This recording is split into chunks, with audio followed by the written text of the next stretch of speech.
right, folks. We're back to Matchweek 16. Wow, beautiful. How did it? So we're back to Matchweek 16, and we have some good, beautiful headlines that are happening in England, UK, and it's most of us are all aware. Mo Salah, Mo Salah and Liverpool chaos. We have been watching pundits saying something about Mo Salah problem. Liverpool legends. Feedback from John Terry as well, and Liverpool fans and the entire Anfield, and just a little bit chaos between Liverpool and Salah, and it's something that has been headlining for the last 2 weeks. But we'll get into that today, what the manager has to say about the Salah reaction. We might not capture the entire content and the entire information about Mohamed Salah and his, his relationship with the manager. That's not, it's really big, but the manager has had touch a point on what he thinks of Salah and how he's going to be included in this Brighton squad, and also maybe the fact that he was not, included in the Inter Milan win on Tuesday. So it's really like very big information that we need to digest at the moment. But anyway, this the most headline, plus maybe the games that are happening this week on Saturday, Sunday, and also we have a Monday Night Football, which is going to be Manchester United and Bournemouth. But yeah, that's it all for you guys. And if you haven't subscribed yet, by the way, this is English Premier League in the Six. English Premier League in the Six. It's on YouTube, it's on Instagram and TikTok. Just go there, English Premier League in the Six. Subscribe, listen to the comments, and show some likes, thumbs up, and that would be really more important for us at all. And because we're gonna be sharing all the English-based content. Ideally, that's nothing really different like from other clubs. We're not like focused. We're not centralized in the whole Europe, but we're just only centralized into England and the English Premier League because we all love English Premier League. And today, yeah, I'm on a Chelsea Football Club jersey. Is one of the London rivals. As an Arsenal fan, I should not be putting on these anyway, but yeah, what's going on, man? I like it. I like the jersey. Like the other day, you see Manchester United down there, David Beckham, Liverpool next week, and so on. So yeah, I'm down to this, and let's get into what do we have this week, and maybe listen to the reactions and press pre-match conferences from some managers. And I just wanted us to look into what do we have here for this week. Yeah, number one, we have Chelsea versus Everton, and this is the most important one. It's 10. It's not early kickoff.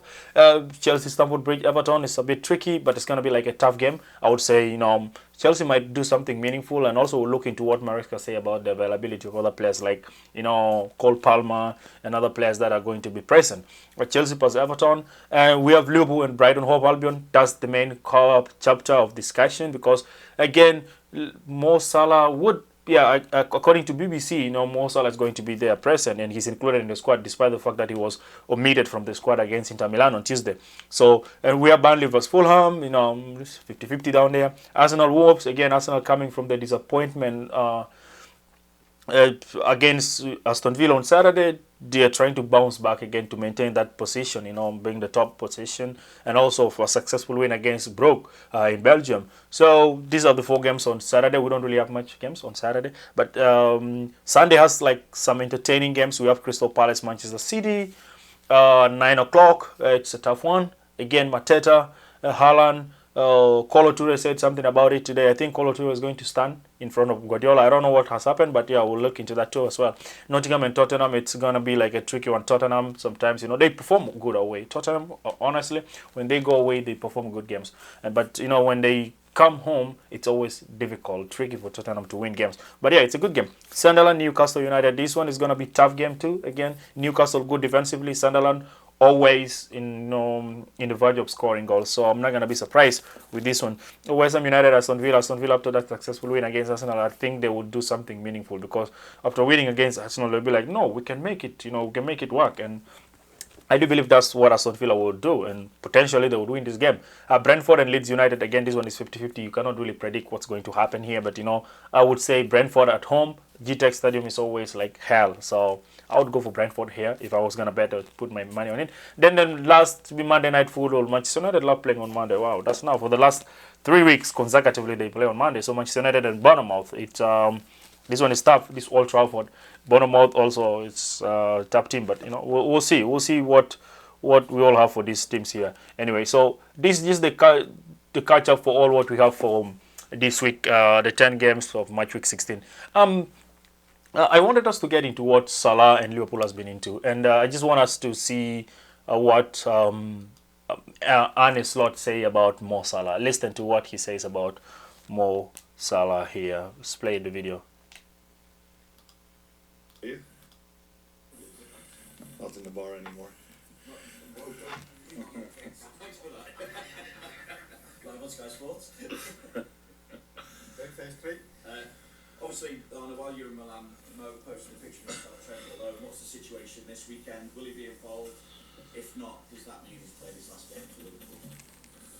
I will have a conversation with Mo this morning, and yeah, the outcome of that conversation determines how it will look tomorrow. What do you need from him to resolve the situation then? What I need is a conversation with him, and I think the next time I speak about Mo should be with him and not in here. But yeah, you can keep on trying, but there's not much more to say about it that I speak to him today, and like I said, the outcome of that conversation determines how things will look tomorrow. Can I just ask though, is part of the issue asking him to do more defensively? Now you can try it in multiple ways, but I think I just said that the next time I speak about him should be with him. If you want to. So he's basically dodging, and according to BBC Sport, Salah in Liverpool's squad for Brighton match. Again, given the fact that he was omitted from Inter Milan win, this according to BBC said Salah is involved in this squad. So let's see what's going to happen. Really, it's more interesting that we see. You have just heard from him right now, the coach Arne Slot, saying the next time anything is concerning Salah, it's going to be the feedback from when he's going to talk with Salah. So ideally, he's telling the journalist that he has no information to convey to you. He has no information that he can tell you, so that you're going to publish into your media. So you don't want to lie. So the next time he's going to speak to Salah and they come to an agreement, and when they agree on one thing, that's when now he's going to come out. Probably that's like after post-match conferences, when either Salah played or not. Then the journalist would engage with him and ask him what happened. Given the fact that he was included in the squad again, and that would be the right time, because he's going to be speaking with Salah and ask him. Well, maybe it's the Liverpool thing.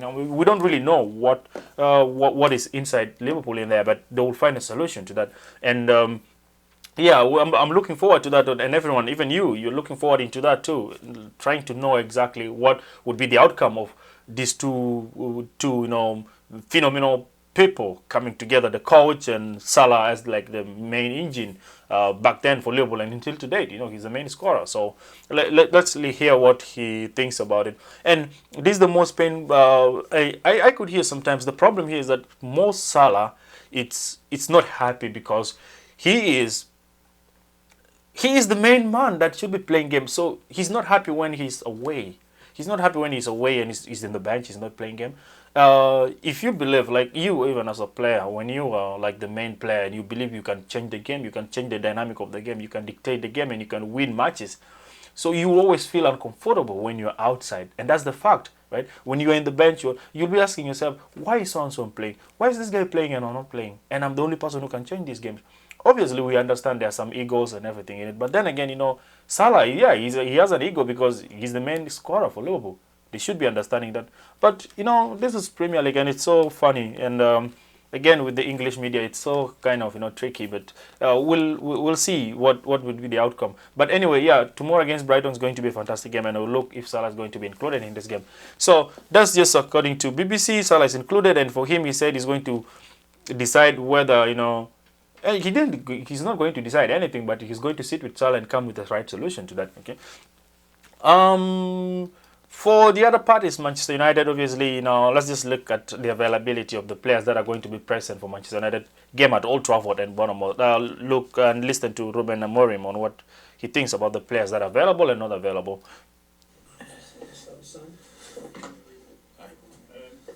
Just wondering about the team news. Benjamin Sesko, is he available? About Matthias de Ligt and Harry Maguire? Maguire is out. De Ligt is out. Ben, we have to see.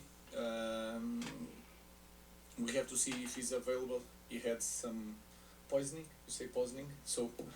But we'll see. Let's wait. We have 2 trainings still, but the other two are out. Benjamin will assess. Are there any other players absent? And also we're thinking of like the African Cup of Nations. Are those three? We are still in conversation with the national teams. The game is just Monday. They are here. They are training, and we are trying to prepare all the scenarios to prepare the. Yeah, obviously the British media will ask you about the AFCON, the African Cup of Nations, and the impact it's going to do on these players. But either way, for Manchester United, it's just bad news. The lead is out again. Harry Maguire is out, as you have heard from him, and Benjamin Sesko potentially could be present. Not you heard from him food poisoning, but obviously food poisoning is like something related to stomach. Maybe I'm not a biologist or or a scientist or some sort of a thing, but. It's kind of a stomach thing. It might be okay within these 2 days, Benjamin Sesko. So expect good news. Just pray that he's going to be okay this coming Monday and he's going to be fit. But the rest of the players like Maguire, big defenders, big man, Maguire and the late, all of them are out, as you have heard from him. So, but I do know Manchester United, there are some players who can step in, There's number 6, Lisandro Martinez is in there. So we'll see from what it is. And then we also hear from Arsenal, about the availability of the players, what Mikel Arteta says about the players that are available, present to face Wolves at Emirates Stadium, late evening on the. Starting with start, S-T-A-R-T. S, Saliba. What's the latest on Saliba? We have to wait and see. Yesterday we didn't train, he hasn't trained with us yet, so we have an extra day. We train this afternoon. Let's see if he can be available or not. Because you said a match with days last night press conference. Yeah. So is it still a match with days? And remains the same. Yeah. Obviously, if he asks me the Everton game, I think he will be fit for tomorrow. I don't know. Okay, T. Second matter. Timber. Timber again depends how he feels today. Because he was looking okay ahead of the Bruges game. So good chance. It was a knock that he. I think I'm getting a divorce. Ideally for Arsenal is we think of Declan Rice potential is going to be present. Saliba, this game is in the doubt, but you never know, he could play. But for Everton, it's a sure. For as Arsenal said, as Mikel Arteta said, it's pretty easy for him to look into it. And Timber again will determine this next training. If he's going to be fit, he's going to play. If he's not, then he's going to wait for the game against Everton.